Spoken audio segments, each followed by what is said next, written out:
आदाब, आप देख रहे हैं आवाज़ दुआ से। मैं हूँ आपके साथ अमीना माजिद। इस वक्त मैं मौजूद हूँ जामिया हमदर्द में, जहाँ भारत की शरई हैसियत नाम की एक बुक रिलीज़ हो रही है, जिसके साथ साथ डिस्कशन भी होगा, जिसमें जामिया हमदर्द के वाइस चांसलर अफसर आलम, ख्वाजा इफ्तिखार और भी कई शख्सियत मौजूद होंगी। तो चलिए देखते हैं क्या है इस बुक में ख़ास।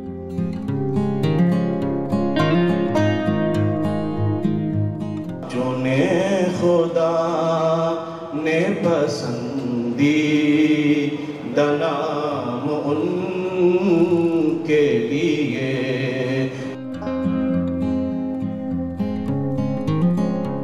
मैं इस बुक के बारे में ये कहना चाहूँगा कि ये बुक भारत की शरई हैसियत जिसका आज इनॉग्रेशन प्रोग्राम है हिंदी एडिशन का, और असल किताब जो है वो उर्दू ज़बान में है।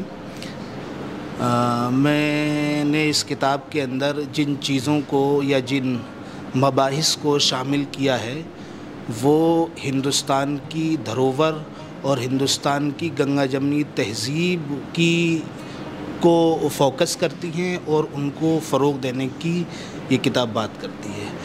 और इस किताब को मैंने इस किताब के अंदर मैंने उन चीज़ों को भी शामिल किया है जो चीज़ें हिंदुस्तान के हवाले से मुसलमानों के सिलसिले में गलत तौर पर फैलाई जाती हैं कि मुसलमान हुब्बुल वतन नहीं है या वतन से दोस्ती नहीं करते, मोहब्बत नहीं करते। तो इस तरह की चीज़ों को मैंने उसमें बाई सबूत और बाई मिसालों के ज़रिए से पेश साबित किया है कि हिंदुस्तान मुसलमान हुब्बुल वतन है और वो अपने वतन से मोहब्बत भी करता है, यहाँ के पूरे सिस्टम से मोहब्बत करता है और हिंदुस्तानी तहज़ीब के फ़रोग़ के लिए वो हमेशा कोशां और तैयार रहता है। इसका टॉपिक, इसका मौजू ये है कि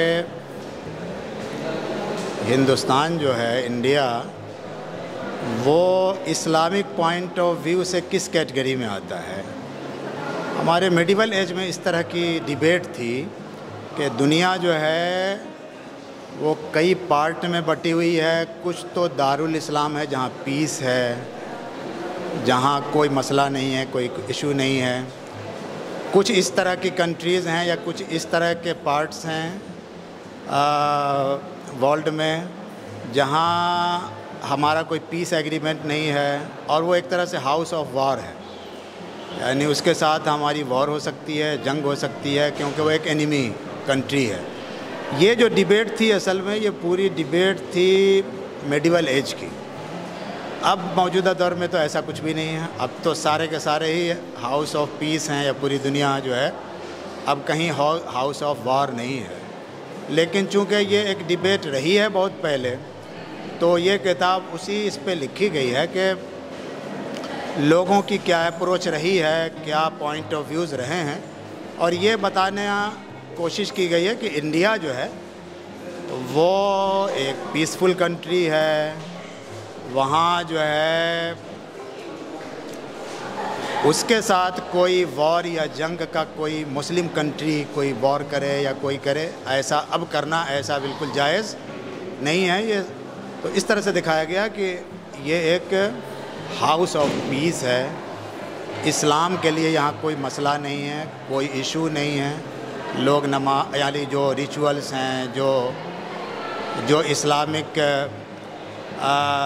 बुनियादी रिचुअल्स हैं, वो सब पे प्रैक्टिस किया जा रहा है। तो इस एतबार से इंडिया बहुत ही इस्लाम के लिए, मुसलमानों के लिए एक अच्छी कंट्री है, ये बताया गया।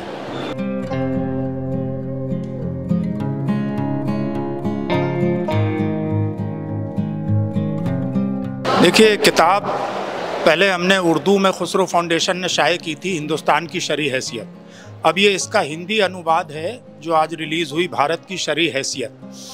दरअसल आम तौर से मीडिया में और जगह जगह सोशल मीडिया पर एक बहस छिड़ी जाती है और ये एलिगेशन लगाया जाता है कि मुसलमान भारत को दारुल हर्ब समझते हैं। दारुल हर्ब का मतलब होता है जहाँ पर जंग करना ज़रूरी हो या वहाँ से हिजरत कर जाना।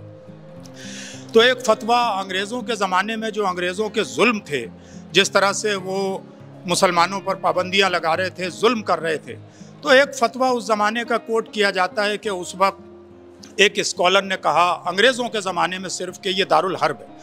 लेकिन 15 अगस्त 1947 के बाद जब यहाँ पर कॉन्स्टिट्यूशन की हुकूमत कायम हो गई, भारत आज़ाद हो गया और यहाँ पर सबको इक्वल राइट दे दिए गए, उसके बाद किसी भी मकतब फ़िक्र, किसी भी स्कूल ऑफ थॉट के किसी भी आलिम ने भारत को दारुल हरब नहीं कहा, बल्कि सब ने इसको दारुल अमन या दारुल जमहूरिया यानी कंट्री ऑफ पीस या कंट्री ऑफ डेमोक्रेसी कहकर पुकारा है।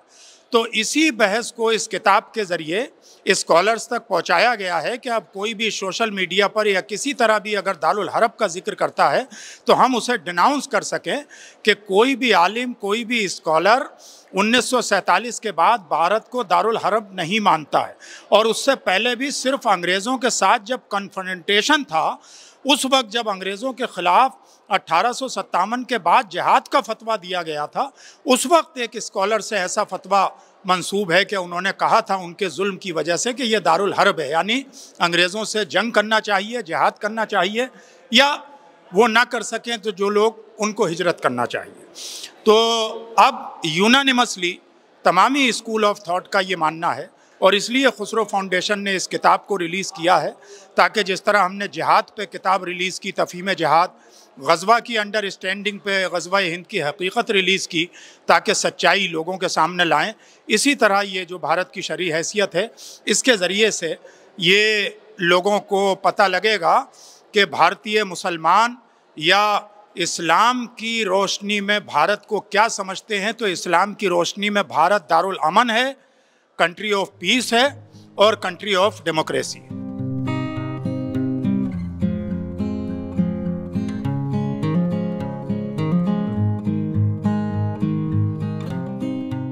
एक दूसरे को सपोर्ट करना, एक दूसरे के त्योहारों में शिरकत करना, एक दूसरे की खुशी और गम में शिरकत करना, और इस किताब में भी हमने ये चीज़ शामिल की है और ये पैगाम देने की कोशिश की है कि हिंदू और मुस्लिम एक साथ रहेंगे तो हिंदुस्तानी मुआशरा तरक्की करेगा, मुल्क तरक्की करेगा।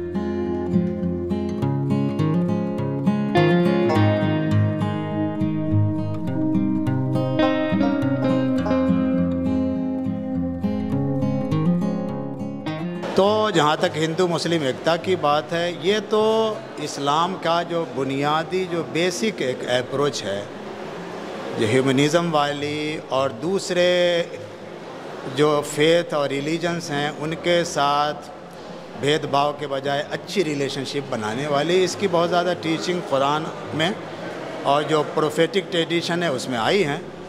तो हम ये समझते हैं कि ये हमारी एक ऑब्लिगेशन है, यानी एक रिलीजियस ऑब्लिगेशन है, इस्लामिक ऑब्लिगेशन है, ज़िम्मेदारी है कि हिंदुओं के साथ अच्छे रिलेशन बनाए जाएं। यानी एक तो कि नॉन मुस्लिम्स के साथ अच्छी रिलेशन, एकता, इत्तेहाद, यूनिटी होनी चाहिए। लेकिन चूँकि हिंदू जो हैं वो जिस देश में हम रहते हैं, हमारे भाई हैं, उनके साथ हमारा डबल ट्रिपल रिश्ता है।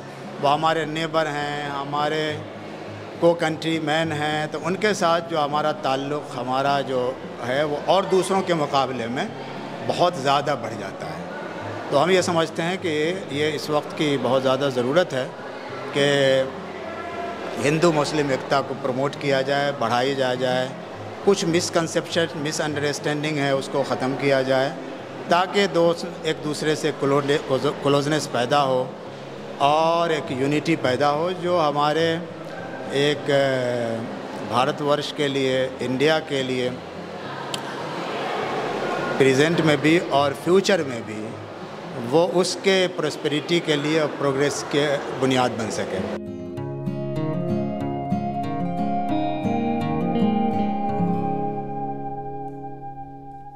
इस बुक की ख़ासियत यही है कि ये बुक एक ऐसे वक्त में आ रही है जब एक तरह की नफ़रतें बढ़ रही हैं और मुआशरे में कशमकश का माहौल है, तो उस कशमकश को दूर करने के लिए, उस नफ़रत को ख़त्म करने के लिए इस किताब